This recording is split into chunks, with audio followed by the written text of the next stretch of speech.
Hello everyone, welcome back to Commerce Institute. Hope you're doing well.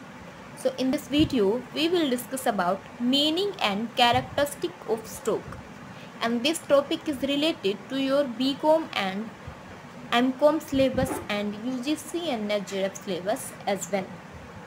So let's get started without wasting any time. So first we will discuss about meaning of stock. कहते हैं stock is the total amount of fully paid up value of shares which can be altered into small unit so that any amount of share value can be transferred to others. कि stock क्या है आपका paid up value of share capital का क्या है एक total amount है जिसको हम डिवाइड कर सकते हैं छोटे छोटे पार्ट्स के अंदर जो कि किसी भी अमाउंट के हो सकते हैं। देन इन शेयर्स को इस तरीके से ट्रांसफ़र करने के बाद हम इजीली दूसरे पर्सन को शेयर करते हैं। देखिए ये कंडीशन के अंदर शेयर स्टॉक इशू किए जाते हैं।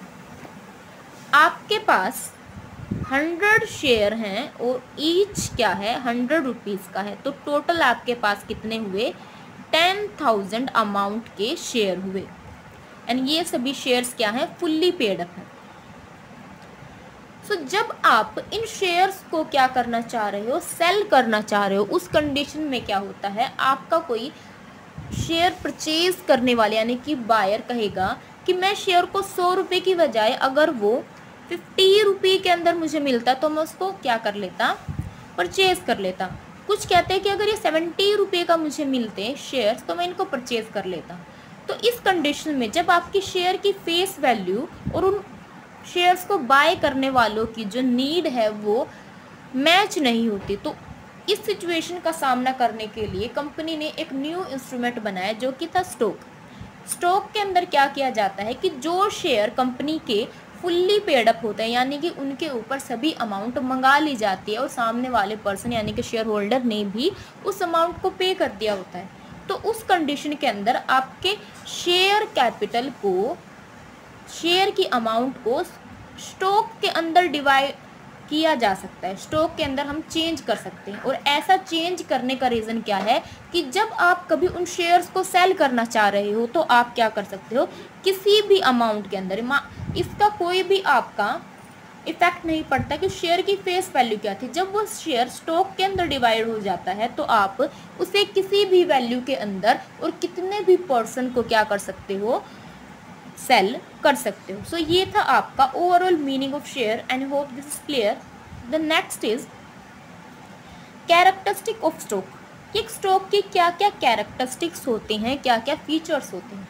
तो फर्स्ट आपका दिया हुआ है only fully paid up share can be converted into stock, कि आपके जो फुल्ली पेड अप शेयर होते हैं सिर्फ वही शेयर आपके स्टॉक के अंदर कन्वर्ट किए जा सकते हैं। आपके पार्टली पेड अप शेयर्स को हम स्टॉक के अंदर कन्वर्ट नहीं कर सकते।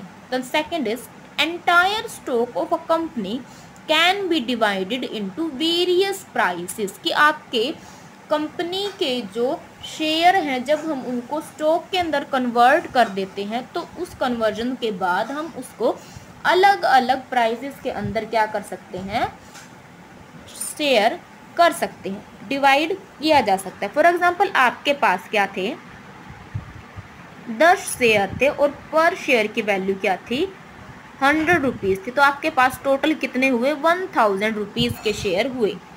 देन इन 1000 के शेयर को जब आप स्टॉक के अंदर कन्वर्ट कर देते हो तो उसके बाद आप हर एक स्टॉक की वैल्यू अलग अलग रख सकते हो। किसी स्टॉक की वैल्यू आपकी 50 रुपये हो सकती है, किसी की 20 रुपये, किसी की 30। आप अकॉर्डिंग टू नीड अपने शेयर स्टॉक की वैल्यू को रख सकते हैं। तो ये आपका इस पॉइंट के अंदर डिस्कस किया गया है।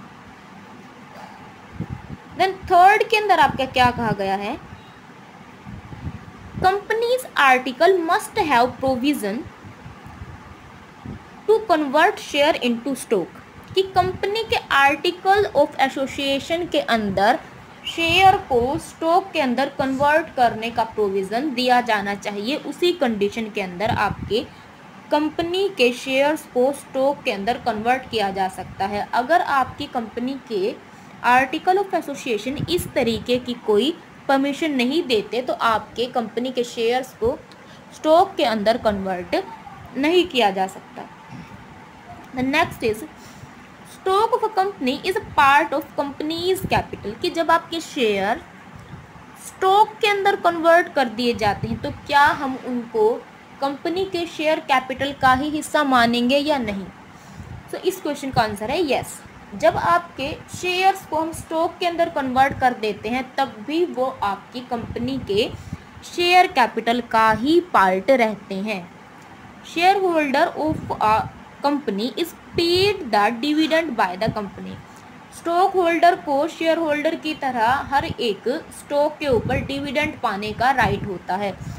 एक शेयर होल्डर और स्टॉक होल्डर के जो राइट हैं उनके शेयर और स्टॉक से रिलेटेड वो एज इट इज़ यानी कि सेम होते हैं, सिर्फ उनकी जो वैल्यू है उसके अंदर परसेंटेज के अकॉर्डिंग चेंज होगा। जैसे कि अगर किसी शेयर की वैल्यू 100 है, अगर हम उसको 20 के 5 शेयर्स के अंदर क्या कर दे डिवाइड कर दे तो इस कंडीशन के अंदर राइट आपका हर एक शेयर और स्टॉक होल्डर का सेम रहेगा, लेकिन उनका जो प्रपोर्शनेट है यानी कि 100 और 20 का जो रिलेशनशिप है यानी कि प्रपोर्शन है वो अलग अलग है। तो इसी तरह उनका जो राइट का जो वेटेज है वो उसके ऊपर इफेक्ट पड़ता है, लेकिन आपके सभी राइट्स क्या होंगे सेम होंगे।